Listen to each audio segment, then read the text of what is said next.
السلام عليكم ورحمة الله وبركاته. أنا أماني، أخصائية تخاطب وتنمية مهارات وصحة نفسية. أهلا بكم في قناتي يوميات تحدي المشاكل.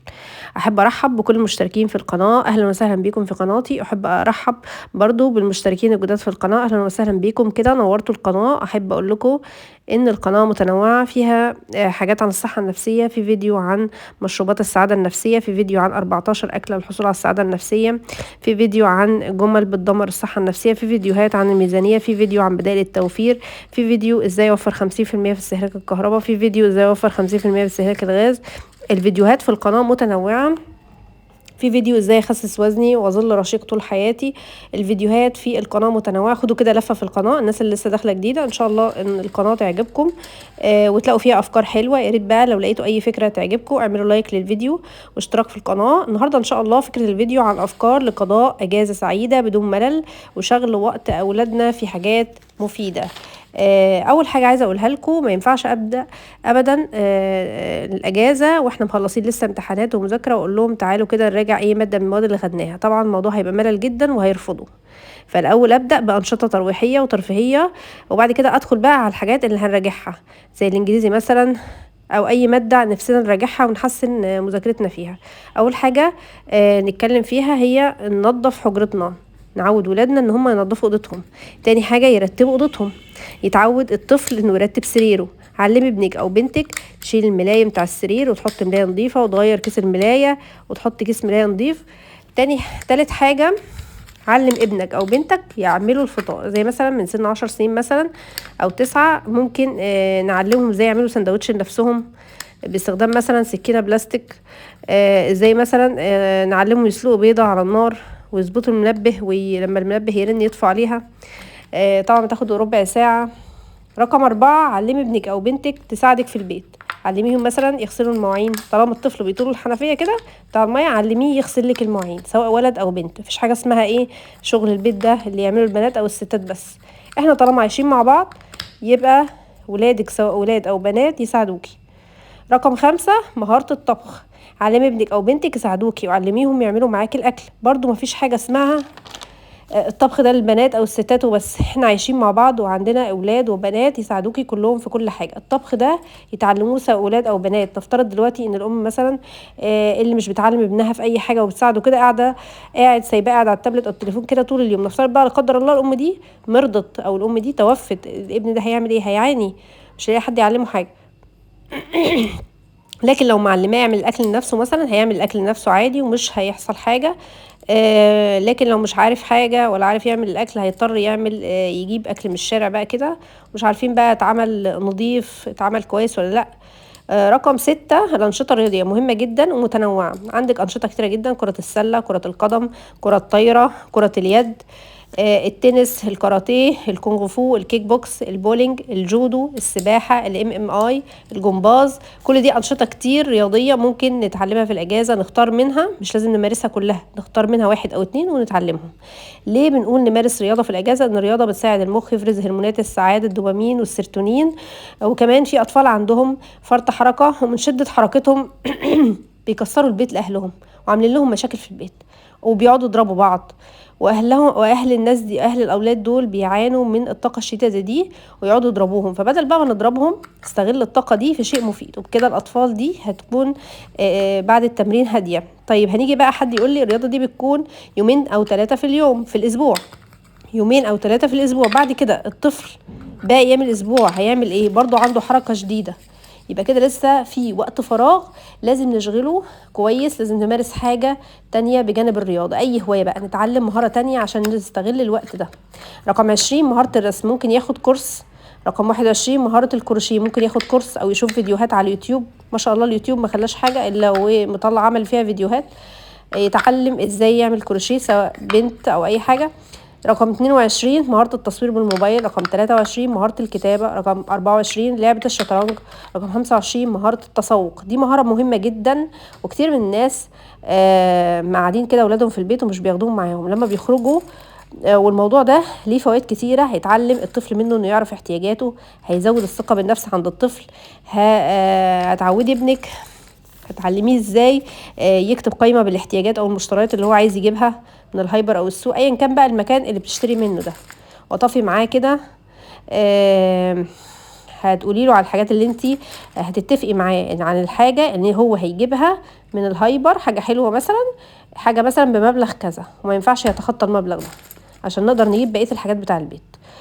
رقم 4 ده بيعلم الطفل يعد ويحسب كويس الحاجات اللي اشتراها بكام الحاجات ودفع كام والباقي كام.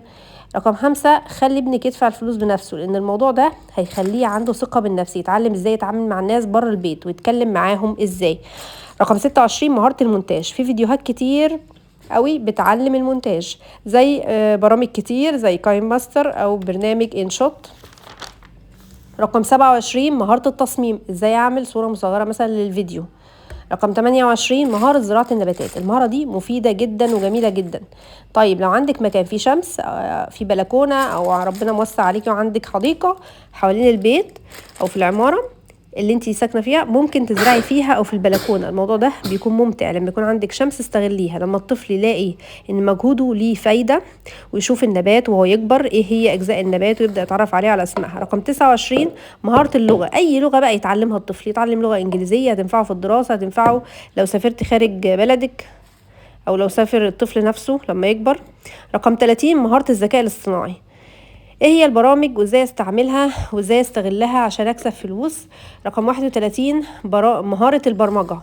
مهارة بتحتاج شوية وقت عشان نتعلمها، لكن هي تفتح لك فرص كتير قوي لو ركزت فيها شوية، وكمان هي ممتعة وشيقة جدا. بتعلم الطفل ازاي يعمل برامج العاب مواقع بنفسه من الصفر. ساعة او ساعتين كده نخليهم للتابلت، دي رقم 32. رقم 33 انشطة مع الاخوات.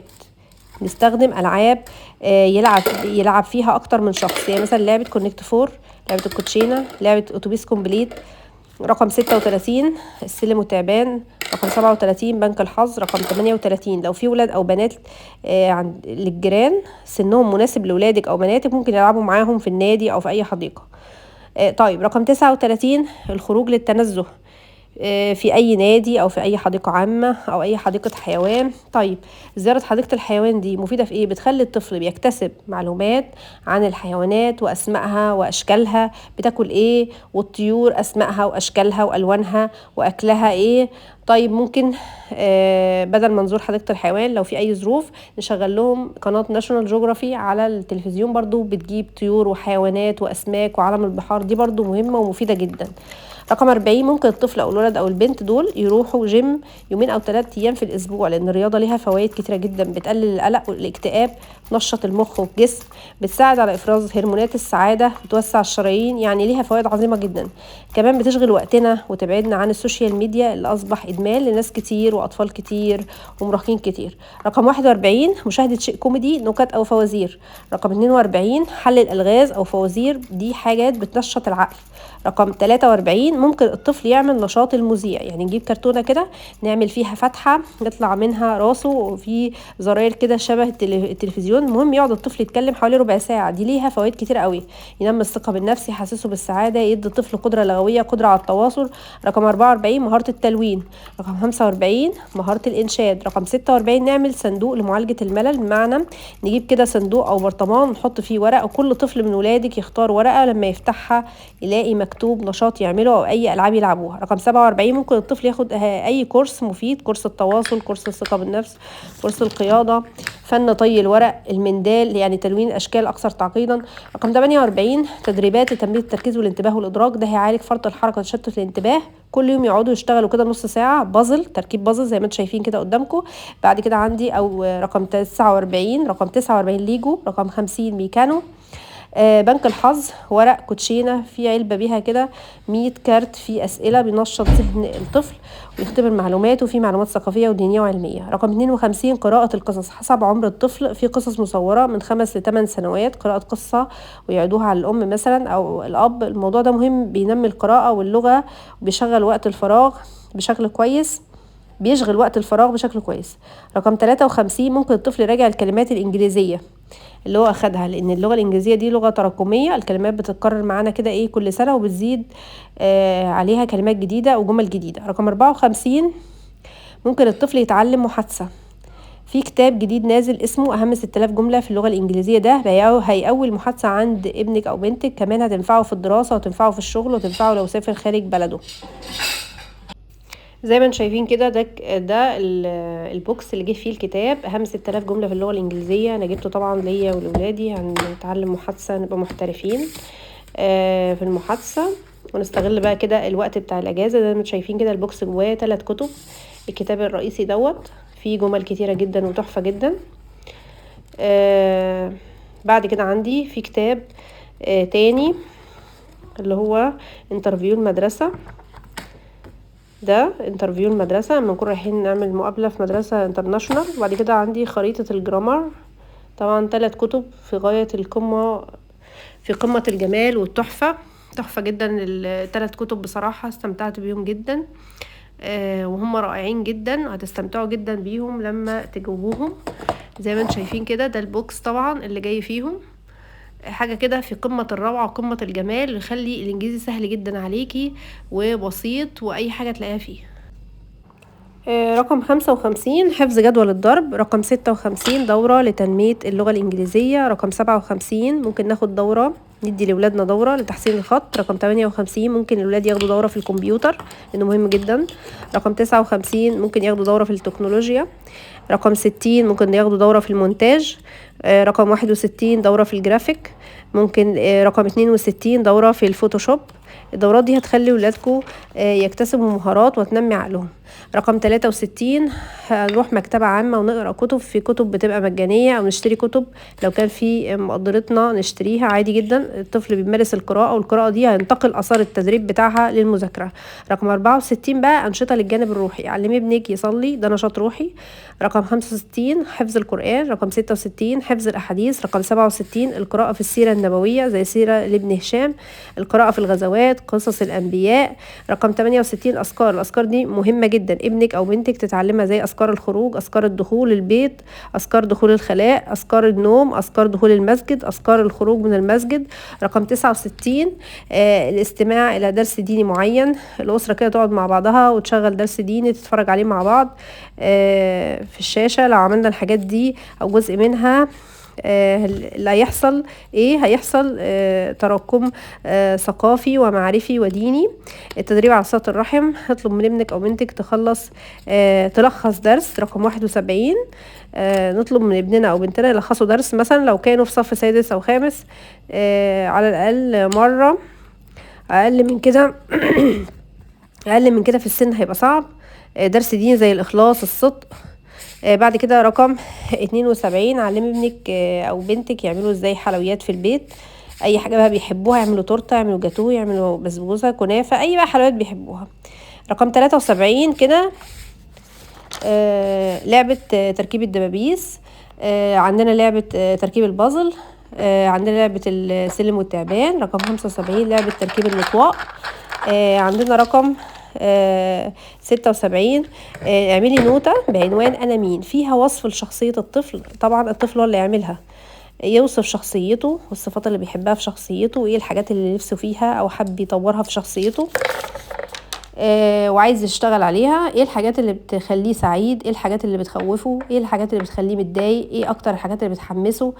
يا ريت بقى يكتب اهدافه او احلامه، اهداف السنه الجديده او اهداف السنين اللي جايه، مثلا 5 سنين 6 سنين جايين. برضو ده نشاط حلو هيشغل عقله شويه ويسمح لعقله انه يفرغ اللي جواه بشكل كويس.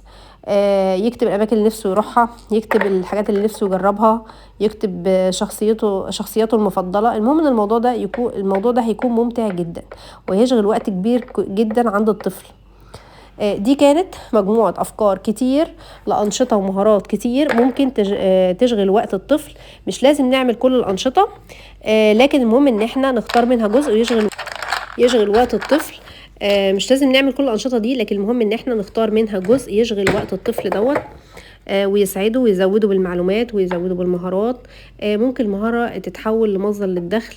المهارة دي لو اشتغلنا عليها كويس، اتقناها كويس، ركزنا عليها كويس وبقينا محترفين فيها، ممكن تتحول مصادر الدخل، وطبعا ده يبقى شيء كويس. المهم نختار حاجة مفيدة تفيدنا وتشغل وقتنا وتشغل وقت الأولاد. طبعا كمان نلاقي وقت للنوم والراحة.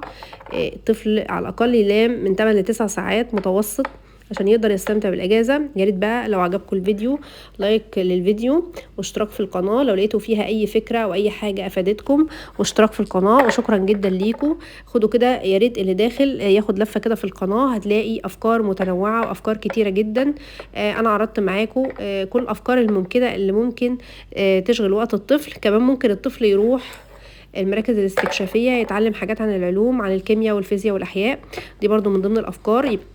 يبقى كده عرضت معاكم حوالي 76 فكرة 77 فكرة ليه ازاي نشغل وقت ولادنا في الأجازة. يا ريت بقى لو عجبكم أي حاجة في الفيديو لايك واشتراك في القناة. وشكرا جدا ليكم، والسلام عليكم ورحمة الله وبركاته.